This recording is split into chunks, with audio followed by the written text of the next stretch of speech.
পৃথিবীর বড় বড় সেনাবাহিনীগুলো আজ নিঃসুপ, পৃথিবীর বড় বড় আমির উমরারা আজ নিঃসুপ। ওই জমিনে সাইয়েদুনা ইব্রাহিম আলাইহিস সালাম যিনি ঘুমিয়ে আছেন, তিনি সেই খোদার খলিল, যিনি পৃথিবীর সবচেয়ে নিকৃষ্ট কুফফার বাদশা নমরুদের সামনে দৃঢ় চিত্তে দাঁড়িয়েছিলেন, মাথা নত করেন নাই, তাওহীদ রুবুবিয়্যাতের দিকে তাকায়া আল্লাহর একাত্মবাদের ঘোষণা তিনি দিয়েছিলেন। তিনি আমাদের মিল্লাতের বাবা ইব্রাহিম, সাইয়েদুনা ইব্রাহিম আলাইহিস সালাম ওই জমিনে ঘুমানো, ওই জমিনে ঘুমিয়ে আছেন। ওই ফিলিস্তিনিরা সাইয়েদুনা ইব্রাহিম আলাইহিস সালামের বংশধর। তারা হযরত ইব্রাহিম আলাইহিস সালামের দুইজন বিবি, একজন আম্মাজান সারা আর একজন হযরত আম্মাজান হাজেরা। আম্মাজান হাজেরার বংশধর বর্তমানে মক্কায়, আর আম্মাজান সারার বংশধর বর্তমান ফিলিস্তিন। আম্মাজান সারার সন্তান হযরত ইসহাক, হযরত ইসহাকের সন্তান হযরত ইয়াকুব আলাইহিস সালাম। ইয়াকুব আলাইহিস সালামের বংশধরদেরকে বনি ইসরাইল বলা হয়। বর্তমানে যারা ইসরাইল, তারা কিন্তু অরিজিনাল বনি ইসরাইল না। আল্লাহ সাইয়েদুনা ইব্রাহিম আলাইহিস সালামের বংশধর, তারা বর্তমান ফিলিস্তিনিরা। বিরাট বড় প্রতাপশালী বাচ্চা, সারা পৃথিবীর বাচ্চা নমরুদ। সেই দিন ইব্রাহিম আলাইহিস সালামকে সামনে নিয়ে বলেন, ইব্রাহিম তুমি কোন খোদার ইবাদত করো? বলে আমি এক আল্লাহর ইবাদত করি। বলে ইব্রাহিম তোমার খোদার ক্ষমতা কি? বলে আমার খোদার ক্ষমতা আমি তোকে জিন্দা করেন, জিন্দাকে মৃত বানান। তুখরিজুল হাইয়া মিনাল মাইয়িতি ওয়া তুখরিজুল মাইয়িতা মিনাল হাই। আমার মালিকের ক্ষমতা হচ্ছে, আমার মালিক আমার আল্লাহ জিন্দা থেকে মরা বের করেন, মরা থেকে আমার আল্লাহ জিন্দা বের করেন, আমার মালিকের সেই ক্ষমতা। নমরুদ ডাক দে বলে, ইব্রাহিম ওই ক্ষমতা তো আমারও আছে। জেলার জেলখানা থেকে একটা আসামি ধরে নিয়ে আসে, একবারে নিরাপরাধ, একবারে নিরাপরাধ, যার কোনো অপরাধ নাই কিন্তু জেলখানায় আছে। ধরে নিয়ে এসে নমরুদ তাকে হত্যা করে ফেললো। অপরাধী মৃত্যুদণ্ডপ্রাপ্ত আসামিকে জেলখানার থেকে খালাস করে দিয়ে নমরুদ বলল, দেখ ইব্রাহিম তোর খোদার যে ক্ষমতা, সেই ক্ষমতা তো আমারও আছে। আমি একেবারে নির্দোষকে খালাস করে দিলাম, হত্যা করে ফেললাম, আর আসামিকে আমি হত্যা করে খালাস করে দিলাম। দেখ তো আমি বাঁচাই দিলাম, যেটা বাঁচবে এটা মেরে ফেললাম, ওই ক্ষমতা তো আমারও আছে। আল্লাহর খলিল দেখলেন এটা তো বেহায়া, এই বলদের সাথে তর্ক করা বৃথা। ডাক দেয়া বলে, নমরুদ রে আমার খোদার আর একটা ক্ষমতা আছে। বলে কি ক্ষমতা বলো? আমার খোদা প্রত্যেক দিন পূর্বাকাশ থেকে সূর্য উঠাইয়া পশ্চিমে ডুবায় দেয়। তোর যদি ক্ষমতা থাকে নমরুদ, পশ্চিম থেকে সূর্য থেকে উঠাইয়া পূর্ব দিকে ডুবায় দে দেখি। নমরুদ ডাক দিয়ে বলল, না এটা তো সম্ভব হবে না। নমরুদ জানে সূর্য পশ্চিম থেকে পূর্ব দিকে উঠানোর কোনো সুযোগ নমরুদের নাই। ওই দিন সারা পৃথিবীর বাচ্চা ছিল নমরুদ। পৃথিবীর মধ্যে চারজনকে আল্লাহ তামাম পৃথিবীর বাদশাহী দিয়েছেন। কিয়ামত পর্যন্ত আর কাউকে পৃথিবীর বাদশাহী আল্লাহ দিবেন না। এক নম্বর হযরতে সুলাইমান আলাইহিস সালাম, সারা পৃথিবীর বাদশা ছিলেন। দুই নম্বর বাদশা যুলকারনাইন, বাদশা যুলকারনাইন, আহা আল্লাহু আকবার, তিনি সাইয়েদুনা ইব্রাহিম আলাইহিস সালামের কাছে কালেমা পড়েছিলেন। বাদশা যুলকারনাইনকে আল্লাহ তামাম পৃথিবীর বাদশাহী দিয়েছিলেন। তিনি হযরত ইব্রাহিম আলাইহিস সালামের কাছে কালেমা পড়েছিলেন। পৃথিবীর এমন কোন ইঞ্চি মাটি নাই, পৃথিবীর সূর্য ডুবে যেখানে অস্ত যায়, সমুদ্রের যেখানে সূর্য অস্ত যায়, সেই পর্যন্ত বাদশা যুলকারনাইন সফর করেছিলেন। যেখান থেকে সূর্য উদিত হয় সেইখান পর্যন্ত বাদশা যুলকারনাইন গিয়েছিলেন। একবার জোরে বলা যাবে কি আল্লাহু আকবার। তেলের গাড়ি তেলে চলে,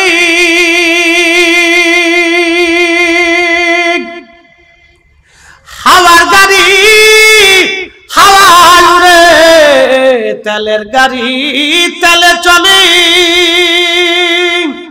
হাওয়ার গাড়ি হাওয়ায় উড়ে, বিনা তেলে চালায় গাড়ি নবী সুলাইমান।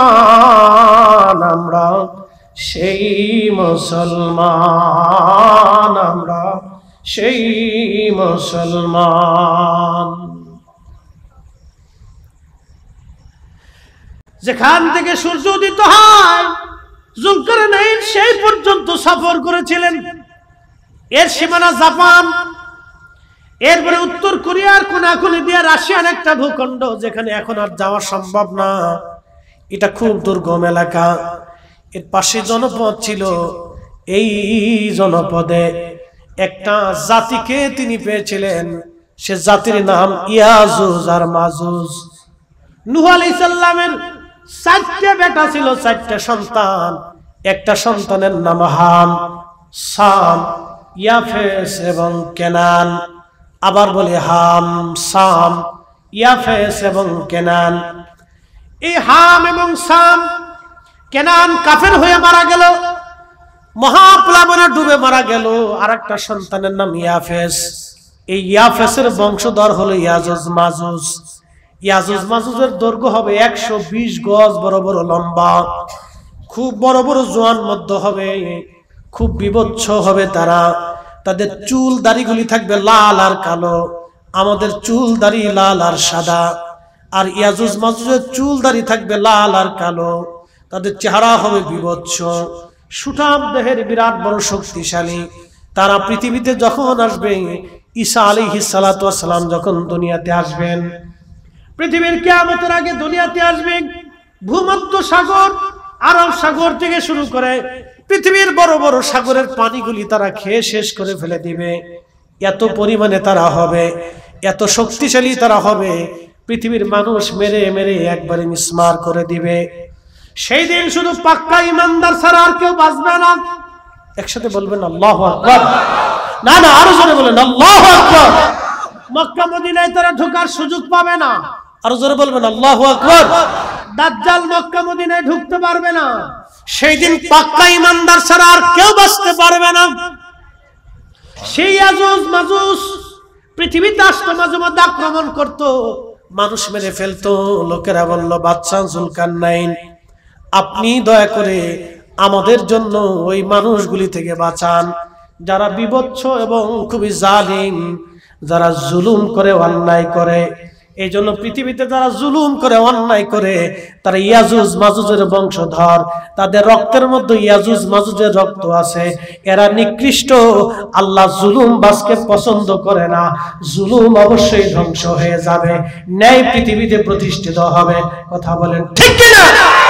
ফিলিস্তিন আবার বিজয় হবে। কথা বলেন ঠিক কিনা? ইসরায়েলের পণ্য কোকা কোলা, পেপসি, এই ফান্টা, তারপরে আরো কিছু কিছু প্রোডাক্ট আছে, তারপরে Nestle company, Nestle coffee toffee খান, এই ইসরায়েলের পণ্য, এগুলি খাবেন না, কিনবেন না, এগুলি বয়কট করবেন। পেপসি, কোকা কোলা, নেসলে কোম্পানির পণ্যগুলি, এই যে যারা জানেন না এখন জানতেছেন, এগুলি কিনবেন না, এটি ইসরায়েলের প্রোডাক্ট। আপনি 1 টাকা দিয়ে যদি কিনেন তাহলে বুঝলেন আপনি ফিলিস্তিনের ভাইয়ের বুকে গুলি করছেন, আপনি জুলুমে সাহায্য করছেন। কি কথা বলেন না কেন? জোরে বলেন। কষ্ট হচ্ছে আপনাদের? বলে একসাথে জোরে বলেন আল্লাহু আকবার। আমাদেরকে ন্যায়ের পথে থাকতে হবে। কথা বলেন ঠিক কিনা? হকের পথে থাকতে হবে। আল্লাহ কবুল করুক, বলে না আমি। একটু দূরে সে পড়েন, আল্লাহুম্মা সাল্লি আলা,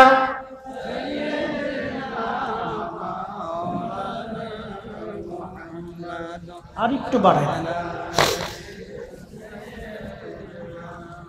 মাওলানা। বন্ধু আমার, বাদশা জুলকারনাইন বললেন, ঠিক আছে, আমি প্রাচীর নির্মাণ করে দেব। সেই দিন তিনি যে পাহাড়ের, 2 পাহাড়ের মাঝখান দিয়ে বিরাট এক গিরিপথ ছিল, ওই গিরিপথ দিয়ে তারা আসতো। ওই পাহাড় বন্ধ করার জন্য ইয়াজুজ মাজুজের গিরিপথ, বাদশা জুলকারনাইন তিনি লোহা গরম করলেন এবং সীসা গরম করলেন। লোহা এবং সীসা এবং তামা গরম করে এটাকে নরম করে বিরাট বড় গর্ত খনন করে বিরাট বড় পাহাড় উঁচু সমান এই লোহা এবং তামা দিয়ে সীসা দিয়ে এমন শক্তিশালী একটা প্রাচীর ওই সময় নির্মাণ করে দিলেন। আর বলে দিলেন ইনশাআল্লাহ তারা বের হতে পারবে না। কিন্তু ইয়াজুজ মাজুজ প্রত্যেক দিন ওই প্রাচীরটা ভাঙার জন্য চেষ্টা করে। তারা মানব জাতির একটা অংশ, কিন্তু খুবই শক্তিশালী। ওই প্রাচীরটা ভেঙে ফেলে দেওয়ার জন্য চেষ্টা করে। সন্ধ্যা থেকে এই সকাল থেকে সন্ধ্যা পর্যন্ত তারা চেষ্টা করে এটা ভাঙার জন্য। সন্ধ্যা যখন লাগে তখন একেবারে শেষ প্রান্তে তারা চলে আসে। ওদের যিনি রাজা আছে, এই রাজা সর্দার, সে বলে যে চলো সন্ধ্যা লেগে গেছে, আগামীকাল আবার আমরা খুঁজবো, এই প্রাচীর ভেঙে আমরা পৃথিবীতে আক্রমণ করব। কিন্তু সকালবেলা এসে তারা দেখে পুনরায় সেই প্রাচীর আবার নির্মাণ হয়ে যায়। আল্লাহর নবী বললেন কিয়ামতের আগে ঈসা আলাইহিস সালাম যখন দুনিয়াতে আসবেন তখন ইয়াজুজ মাজুজ দুনিয়াতে আসার সময় আসবে।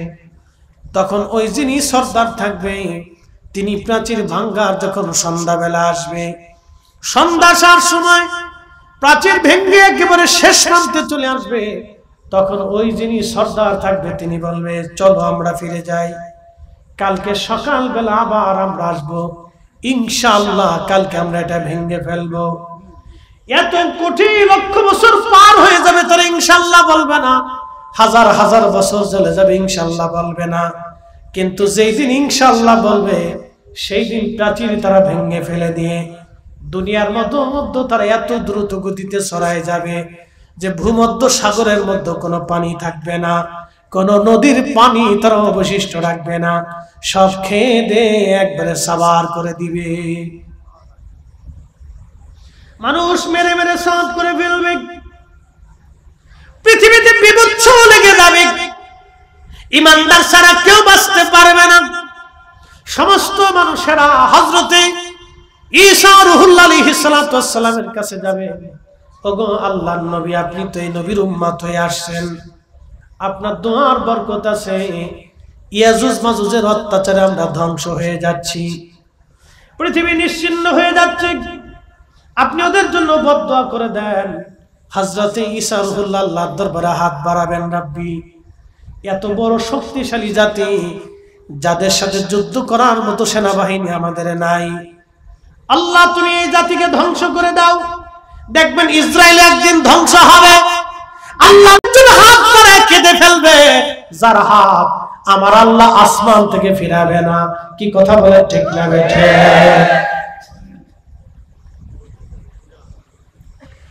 মনোযোগ দেন, তখন আল্লাহর দরবারে হাত দোয়া কবুল হয়ে যাবে।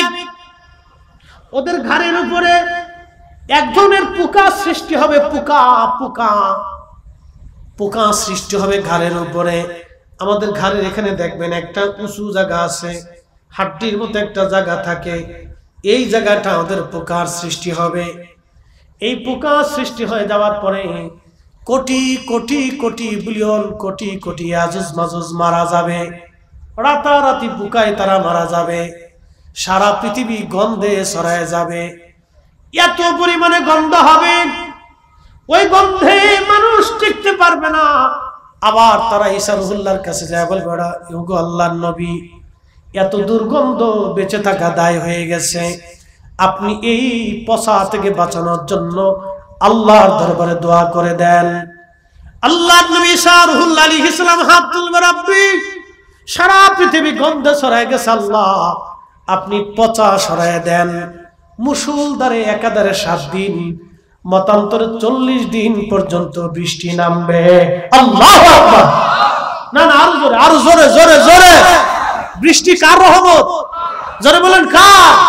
ওই আপনাদেরকে আল্লাহ উপকূলবাসীদেরকে কষ্ট দেয়, কিন্তু সারা বাংলাদেশের মানুষকে আল্লাহ আরাম দেয়। আপনাদের এই কষ্টের বিনিময়ে সারা বাংলাদেশে আল্লাহ আরাম দিয়ে দেয়। ফসা গলা, ময়লা, আবর্জনা, বিবর্জনা, রোগ ব্যাধি বৃষ্টির সাথে আল্লাহ ভাসায় নিয়ে চলে। 7 দিন মতান্তরে 40 দিন একাধারে আকাশ থেকে মুষলধারে বৃষ্টি হবে। ওই বৃষ্টির পানিতে ইয়াজুজ মাজুজের লাশগুলি ভাসায় ভাসায় আল্লাহ সমুদ্রে নিয়ে চলে যাবে। সারা পৃথিবী পয়জন মুক্ত হয়ে যাবে। আল্লাহ নবী বলেন উম্মতেরা, হযরত ঈসা নবী এবং ইমাম মাহদী সারা পৃথিবীতে এইরকম ভাবে ন্যায় ইনসাফ প্রতিষ্ঠিত করবে। কোন সুদ থাকবে না, ঘুষ থাকবে না, কারো জমিন অন্যায় ভাবে দখল করবে না, হত্যা হবে না, কারো মাথায় বাড়ি মারবে না, কারো অন্যায় ভাবে ঘুষি দিবে না, কারো জমিন কেড়ে নেবে না, কারো মেয়ে নিয়ে কেউ পালিয়ে যাবে না, কারো ইজ্জতে কেউ হাত দেবে না, কাউকে বকা দিবে না, কাউকে গালি দিবে না। এই অন্যায় জুলুম পৃথিবী থেকে নিশ্চিহ্ন হয়ে যাবে, মিসমার হয়ে যাবে সেই দিন। এমনকি কোন পশুর সাথে সেই দিন জুলুম করবে না। আল্লাহ নবী বললেন সেই সময় আল্লাহর জমিন আল্লাহ এত পরিমাণে নিয়ামত দিবে, এত পরিমাণে আল্লাহ বরকত দিবে যে একটা আনারের ফল দিয়া সারা গ্রামের মানুষকে শেষ করতে পারবে না। একটা গাভীর দুধ দিয়া সারা গ্রামের মানুষ খাবে, কিন্তু গাভীর দুধ সেই দিন শেষ হবে না। একবার জোরে বলা যায় কে মারহাবা। বুঝতে অসুবিধা হয়? এই নিয়ামতটা একটা কারণে হবে, ন্যায়ের কারণে। আমাদের বাংলাদেশের মানুষের তকদির চেঞ্জ হয় না কেন জানেন? ন্যায় নাই। কি কথা বল না কেন? মামলা যে করে সে অর্ধেক মিথ্যা লেখে, অর্ধেক সত্য লেখে।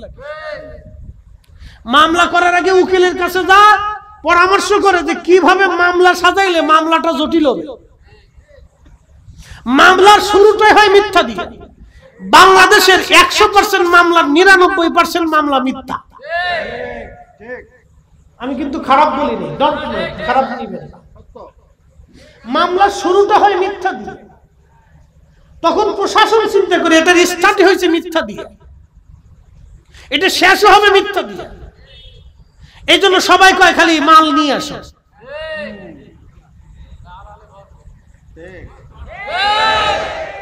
এই জন্য বৃষ্টি হয়, নিয়ামত বাড়ে না, ফসল হয়, ফসল বাড়ে না। গাভী আছে, দুধ হয় না, দুধ খান শক্তি হয় না, ফল খান বরকত হয় না, খাবার খান কিন্তু বরকত হয় না। কারণটা কি? শুধু অন্যায়ের কারণে। এত পরিমাণে হয়েছে, সাক্ষ্য দিতে যায় যে সে মিথ্যা বলে যায়, নামাজ পড়ে মিথ্যা সাক্ষ্য দিচ্ছে। কি কথা বলা আছে না? নামাজ পড়ে মসজিদ থেকে বের হয়ে যাইয়া সমাজে কি লিখবেন? এই সমস্ত অন্যায়ের কারণে আমাদের জন্য আল্লাহর রহমত কমে যাচ্ছে। আপনি আমেরিকার দিকে তাকান, অ্যাটেনশন, মনে কিছু নিন না। আমেরিকার যেই মেয়েরা হাফ প্যান্ট পরে চলে, সেই মেয়েরা ইসরায়েলের বিরুদ্ধে, ফিলিস্তিনের জন্য তারা মাঠে নেমে পুলিশের সাথে মারামারি করতেছে। আপনি দেখেন ইউনিভার্সিটির ছেলেরা, মেয়েরা। কারণ কি? ওরা ধর্মের জন্য না, ওরা মানবতার জন্য। যে অন্যায় ভাবে মানুষগুলিকে মেরে ফেলে দেওয়া হচ্ছে, পৃথিবী নীরব থাকবে শুধু এই ন্যায়ের জন্য। ওদের নারীরা অর্ধ উলঙ্গ থাকে, সন্তান জন্ম দেয়, কিন্তু একটা ঘুষখোর পাবেন না। যাই দেখেন ফলের ভিতরে ফরমালিন দেয় না, খাবারের ভিতরে বিষ মিশাই না। আর আমার দেশে শিশুর খাবারের ভিতরে বিষ মিশানো হয়, লাভের আশা। প্রশাসনের উচিত এইগুলিকে গুলিস্তানের মোড়ে, আনাহে যাত্রাবাড়ির মোড়ে মিডিয়ায় নিয়ে ওর কাপড় উঁচা করিয়ে একবারে কায়দা মতো বেদ দিয়ে পিটিয়ে সামনা উঠে ফেলাই দেওয়া। আমার সন্তান, আমার বাচ্চার ক্যান্সার হচ্ছে, ছোট্ট গেলে একটা বাচ্চা হার্ট স্ট্রোক করতেছে, ব্লাড ক্যান্সারে রূপান্তরিত হচ্ছে, ওর ফ্যাপসা কই যে নষ্ট হয়ে যাইতেছে। কারণটা কি? এই সমস্ত ভেজাল খাবারের জন্য। অতি লোভে, বিরাট লাভের জন্য এই মানুষগুলি খাবারের ভিতর বিষ মিশিয়ে দিতেছে। মানুষে করতেছে বাবাজি, এটা মানুষে করে। আহা, আমি নবী না মানিলাম, কি যে ভুল করিলাম, ভস্মে ঢালিলাম ঘি। মানুষ হইয়া ভবেতে আসিয়া মানুষের করিলাম কি। মানুষ হইয়া ভবেতে আসিয়া মানুষের করিলাম কি।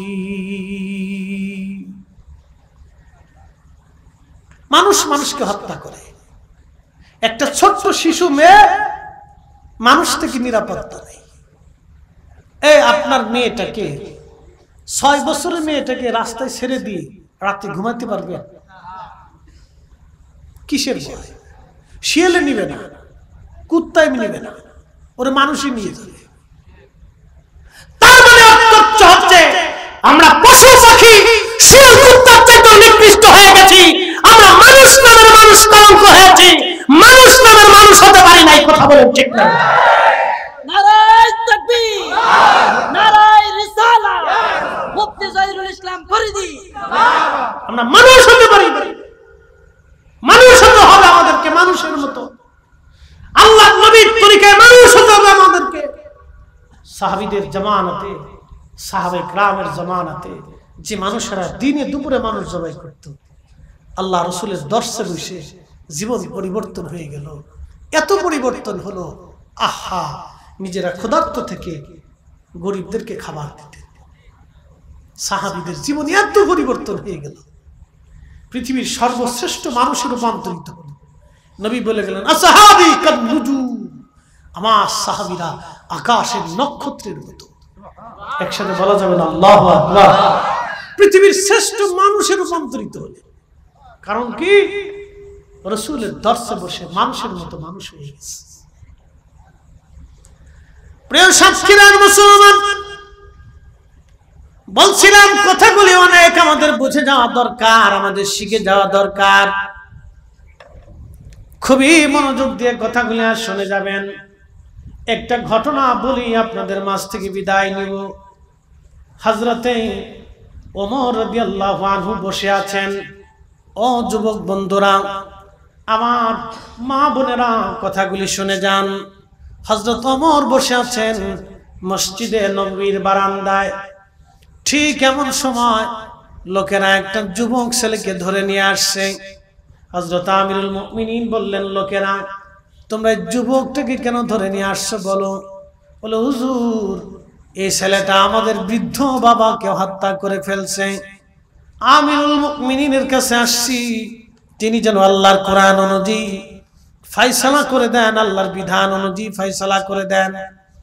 হযরতে ওমর রাদিয়াল্লাহু আনহু তিনি যুবককে ডাক দিয়ে বলেন, যুবক রে, তুমি কি তাদের বৃদ্ধ বাবাকে মেরে ফেলছো? যুবক ডাক দিয়ে বলল, হ্যাঁ হুজুর, আমি তাদের বৃদ্ধ বাবাকে হত্যা করে ফেলছি। যুবক রে, কি জন্য তুমি মারছো বলো? বলে, হুজুর, আমার একটা উট আছে, এই উটের একটা বাচ্চা আছে, বাচ্চাটা খুবই সুন্দর, আমি তারে খুব মহাব্বত করি। এই উটের বাচ্চাটা খেলতে খেলতে খেলতে খেলতে এই উটের বাচ্চাটাই বৃদ্ধের বাগানে চলে গিয়েছিল। মানুষ 4 কারণে মানুষকে ভালোবেসে থাকে, মনে রাখবেন সারা জীবন। 4 কারণে মানুষ মানুষকে ভালোবাসে। 1 নম্বর জামালিয়াত, 2 নম্বর কামালিয়াত, 3 নম্বর কারাবাত, 4 নম্বর এহসান। জামালিয়াত, কামালিয়াত, কারাবাত, এহসান। জামালিয়াত মানে সৌন্দর্য। মানুষ যদি সুন্দর হয় দেখবেন তারে খুব মহব্বত করে। ছোট্ট বাচ্চারা সুন্দর, সবাই তারে কোলে নেয়, চুমা দেয়, আদর করে। একটা বিড়ালের বাচ্চাও যদি সুন্দর দেখায়, মালিক তারে কোলে করে ঘুরে বেড়ায়। একটা ছাগলের বাচ্চা সুন্দর হলে মালিক তারে কোলে করে চুমা খায়। বন্ধু, দেখবেন প্রাণীরা সুন্দর হলে মানুষ তাদেরকে আদর করে। এটার নাম জামালিয়াত। জামালিয়াতের জন্য হযরতে ইউসুফ আলাইহিস সালাম মিশরে বিপদে পড়ে গিয়েছিলেন। এই জন্য নারীরা সুন্দর। আল্লাহ এই জন্য বলে দিলেন, নারীদেরকে বোরকার নিচে রেখে দাও, পর্দার নিচে রেখে দাও, পর্দা করাও, বোরকার নিচে দিয়ে দাও, পর্দার আড়ালে দিয়ে দাও। নারী পর্দার আড়ালে নিরাপদ থাকে, নারী পর্দার আড়ালে নিরাপদ থেকে যায়। আজকে দেখলাম এই যে নির্বাচন, মনে কিছু নিবেন না, আমি নির্বাচনের বিরোধী না। একটা মার্কার নির্বাচন যাইতে যাই এক বোরকাওয়ালা বেডি এমন নাচা নাচতেছে, এই বোরকার ইজ্জত নষ্ট করে ফেলছে। যারা বোরকা পরে নাচানাচি করে টিকটক করে, এইগুলোর জুতা দিয়ে বাইরে নেওয়ার দরকার। ও আমার মায়ের বোরকার ইজ্জত নষ্ট করছে, আমার পর্দানিশীল বোনের বোরকার ইজ্জত নষ্ট করে ফেলছে। বুরকা পরে যে টিকটক বানাচ্ছে। কতটা নিকৃষ্ট মনের অধিকারী, নিচু মন, ছোট লোকের বাচ্চা। প্রায় মুসলমান সাতক্ষীরাবাসী, কষ্ট হয়েছে আপনাদের? হ্যাঁ, সারাত না, একবার কম দেব না। কালকে হলো আমার জুমা, আবার পরের দিন ফজরের নামাজ পড়ি এই হজ ক্যাম্পে চলে যেতে, তো জ্বালা আছে। তো যা হোক ইনশাল্লাহ এই একবারে কম সার্ভিস দিবার না, ভয় নেই। আমার সোহেল ভাই বলতেছে, ভাইজান হুজুর আপনি আসছেন, শুকরিয়া, আপনি আসাটা আমাদের জন্য ভালো, আপনি আসছেন, পাইছি আল্লাহ। আসলে এই অঞ্চলে আমার একটু আশাটা কম। আমি চট্টগ্রাম লেন, সিলেট লেন, এই ময়মনসিংহ লেন, এই অঞ্চলে বেশি প্রোগ্রাম আমার বেশি হয়। প্রত্যেক দিন সিজনে এদিকে আবার ওই বাদমাগরি, বাদাসা, রাত্রে, মিড রাইটে 2-3টে করে হয়। তো যার কারণে এই টানে আমার আসতে অনেক দূরত্ব হয়, অনেক দূরত্ব হয় বিধায় অনেক সময় ইচ্ছা থাকলেও আমি নিতে পারি না, মানে বেশি কষ্ট হয়ে যায়। তারপর যা হোক আল্লাহর ইচ্ছা আসতে হবে, ইনশাল্লাহ আসবে। আপনাদের এই লেনে মানুষ ওয়াজ শুনতে খুবই আগ্রহী, একসাথে বলবো না মারহাবা, এটা ভালো একটা দিক। তো মনোযোগ দেন, আমি শেষ দিকে চলে আসব, কথাগুলো একটু শোনার প্রয়োজন। এই যে কথা বলছিলাম আমরা, ওয়াজ কোথায় রাখছিলাম বলেন তো? জামালিয়াত, কামালিয়াত, কারামাত, ইহসান। জামালিয়াত মানে সৌন্দর্য। আমার রাসূল এত সুন্দর ছিলেন, একসাথে বলবেন আল্লাহু আকবার। এত সুন্দর, পৃথিবীর কোন মা এরকম সন্তান জন্ম দিতে পারে নাই। বিশ্ববিখ্যাত ইমাম, হাফিজুল হাদিস, আজ থেকে 450 বছর আগের মক্কার ইমাম, ইমামুল হারামাইন আশ-শরীফাইন, মোল্লা আলী কারি মাক্কি হানাফি রাহিমাহুল্লাহ, তিনি মক্কাতে দর্শ দিতেন 450 বছর আগে। ইমামুল হারামাইন মানে মদিনা এবং হারামে, দুই হারামের ইমাম ছিলেন তিনি। আল্লাহু আকবার। মদিনাতেও তিনি হাদিসের দর্শ দিতেন, মক্কাতেও তিনি হাদিসের দর্শ দিতেন। এত বড় মুহাদ্দিস ছিলেন, সেই জমানার হাফিজুল হাদিস ছিলেন। 1 লক্ষ হাদিস মুখস্থ ছিল। সুবহানাল্লাহ, একসাথে বলবেন আল্লাহু আকবার। তিনি আমার রাসূলের প্রশংসা একটা কিতাব লিখছেন, আল মাউরিদুর রাবি ফি মাউলিদিন নবী সাল্লাল্লাহু আলাইহি ওয়াসাল্লাম। মিলাদুন নবী নিয়ে আপনারা বিতর্ক করেন, এটা অনেকে বুঝে না। এটা এই বিতর্ক করে আমরা আরো মুসলমানদের ভিতর ভাগ করে দিচ্ছি। কি কথা বল না কেন? দলে দলে ভাগ করে দিছি। দেখেন 450 বছর আগের মক্কার ইমামুল হারামাইন তিনি মিলাদুন নবীর উপর কিতাব লিখছেন, আমার ঘরে আছে, আল মাউরিদুর রাবি ফি মাউলিদিন নবী সাল্লাল্লাহু আলাইহি ওয়াসাল্লাম। উনারও 100 বছর আগে কিতাব লিখছেন আল্লামা ইমাম সুয়ুতি।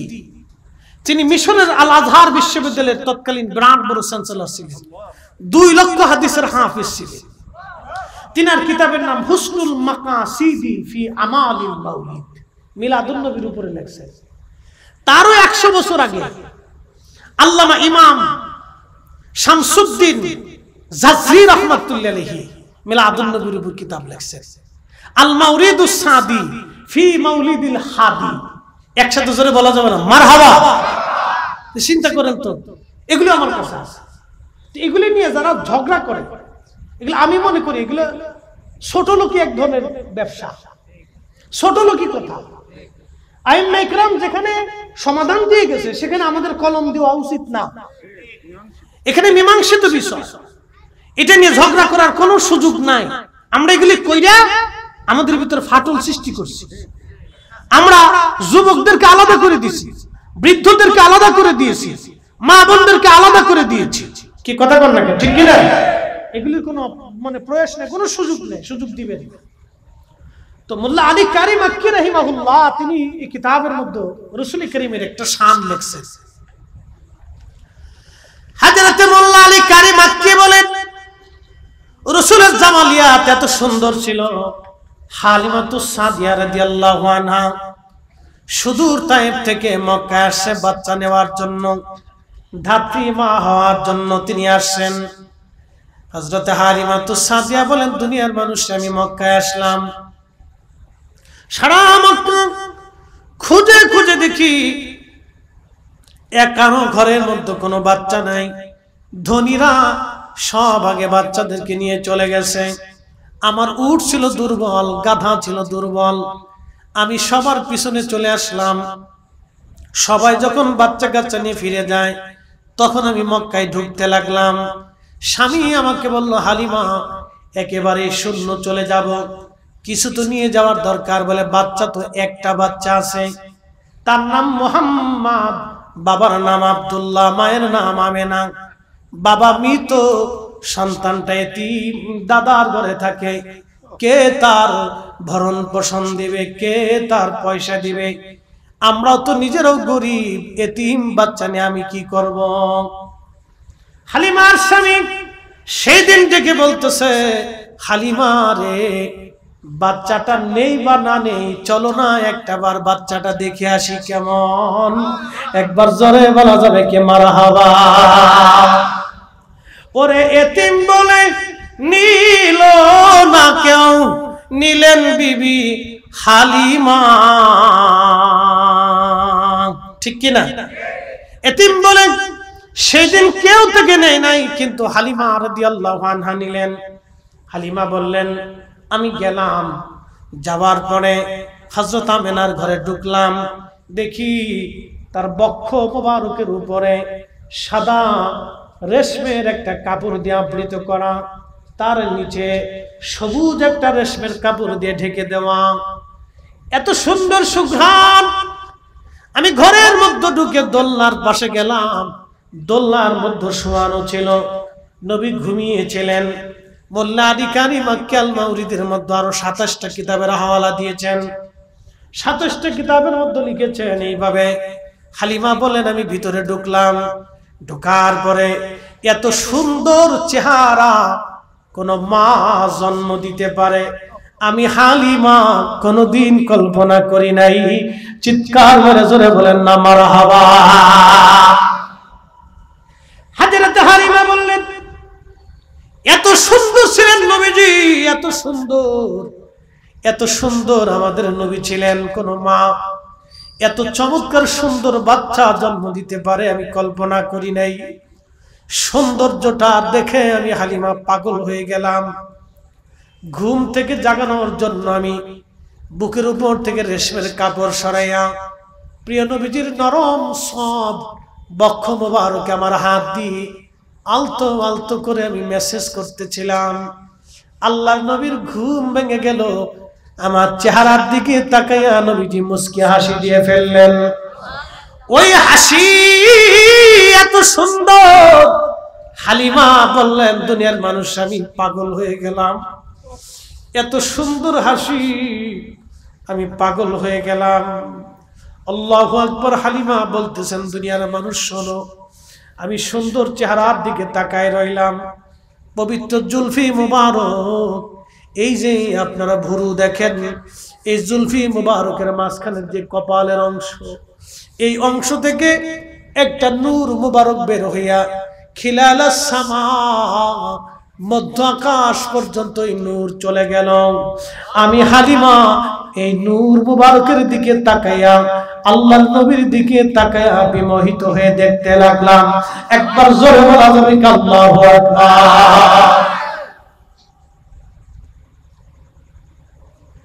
450 বছর আগের মক্কার ইমাম তিনি লিখতেছেন, খিলালাস সামা, মধ্য আকাশ পর্যন্ত নূর চলে গেল।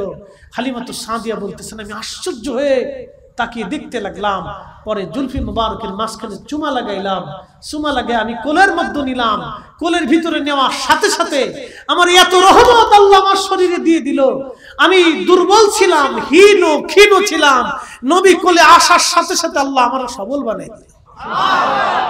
আমার উট লাফাইতে লাগলো, লাফাইয়া দৌড়াইয়া আমার উট কাবা শরীফের সামনে দিয়ে সিজদায় পড়ে গেল। না না, একসাথে বলেন আল্লাহু আকবার, আর জোরে বলেন আল্লাহু আকবার। ওরে বনের যত পশু গান ভক্তি করতই দুই চরণ, মেঘমালা ছায়া দিত গায় গো নবীজি গোলামের দেখা দিবেননি, কাঙ্গালেরে দেখা দিবেননি ওগো নবীজি, গোলামেরে দেখা দিবেননি। হযরত হালিমা বললেন, উঠ দূরে যা, কাবার সামনে সিজদার মধ্যে পড়ে গেল নবী পাইয়াং। এরপরে আমি গাধার উপরে চললাম, আমি আমার রসুলকে কোলের মধ্যে নিলাম। সাইয়েদা আমেনা রাদিয়াল্লাহু আনহা তিনি আমাকে মুহাম্মদ আমিনকে কোলের মধ্যে দিয়া বলেন, হালিমা তুমি জানো আমার সন্তানের শান কি? হালিমা আমার সন্তান সম্পর্কে তোমার তেমন কোনো ধারণা নাই। হালিমা আমি তার মা, শোনো রে হালিমা, আমার এই সন্তানের নাম আমি রাখি নাই, আমি ঘুমিয়ে থাকতাম, আমার পেটের মধ্যে কোনো বাচ্চা ছিল আমি বুঝতাম না, আমার পেটের মধ্যে কোনো সন্তান আছে আমি জানতাম না। স্বপ্নের ঘরে কে জানি মাঝে মধ্যে সে বলতো, আমেনা রে তুমি বড় ভাগ্যবতী, তোমার উদরে আখিরি নবী রাহমাতুল লিল আলামিন তশরিফ রেখেছেন। চিৎকার করে জোরে বলেন না মারহাবা, আল্লাহু আকবার। হযরত হালিমা রে আমার এই সন্তান স্বপ্নের যুগে এসে আমার এই ফেরেশতা বলে যাইতো, আমেনা রে এই নবীর নাম হবে মুহাম্মদ, জমিনে মুহাম্মদ, আসমানে মুহাম্মদ, জমিনে আহমদ, আসমানে আহমদ। একবার জোরে বলা যাবে কি মারহাবা? আল্লাহুম্মা সাল্লি আলা সাইয়্যিদিনা মাওলানা মুহাম্মদ আলি সাইয়্যিদিনা মুহাম্মদ। কথা লম্বা বাড়াবো না, এটার নাম হলো জামালিয়াত। জামালিয়াত। 2 নম্বরটা হলো কামালিয়াত। ওই যে উট নবী চিনে ফেললেন, নবীর কামালিয়াত। আল্লাহু আকবার। কামালিয়াতের কারণে মানুষ মানুষকে ভালোবাসে। এই যে আপনারা হযরত আবু বকর সিদ্দিক ফুরফুরাবি রাহমাতুল্লাহ আলাইহিকে কেন ভালোবাসেন? উনি কামিল ছিলেন, আল্লাহর ওলি ছিলেন। গুনাহগার কাটিকে কেন ভালোবাসেন? নলতা শরীফের হুজুর কিবলাকে কেন ভালোবাসেন? শাহজালালকে কেন ভালোবাসেন? খানজাহান আলীকে কেন ভালোবাসেন? উনরা আল্লাহর পেয়ারা ছিল, উনরা কামালিয়াতের অধিকারী ছিল, বিদায় আমরা ওনাদেরকে ভালোবাসি। জামালিয়াত ও কামালিয়াত। 3 নাম্বার হলো কারাবাত। কারাবাত মানে নৈকট্য। আপনি বন্ধুর সাথে যত কাছাকাছি থাকবেন, যত দেখা সাক্ষাৎ হবে, উঠা বসা হবে, চলাফেরা হবে, তত মহব্বত বাড়তে থাকে, বাড়তে থাকে, বাড়তে থাকে। এটার নাম কারাবাত। এই জন্য সন্তানদেরকে সময় দিতে হয়, স্ত্রীকে সময় দিতে হয়, ফ্যামিলিকে সময় দিতে হয়, সমাজকে সময় দিতে হয়, মানুষদেরকে সময় দিতে হয়, বন্ধু বান্ধবদেরকে সময় দেওয়া লাগে। এটার নাম কারাবাত। 4 নাম্বার ইহসান। ইহসান মানে দয়া, দয়া, দয়া।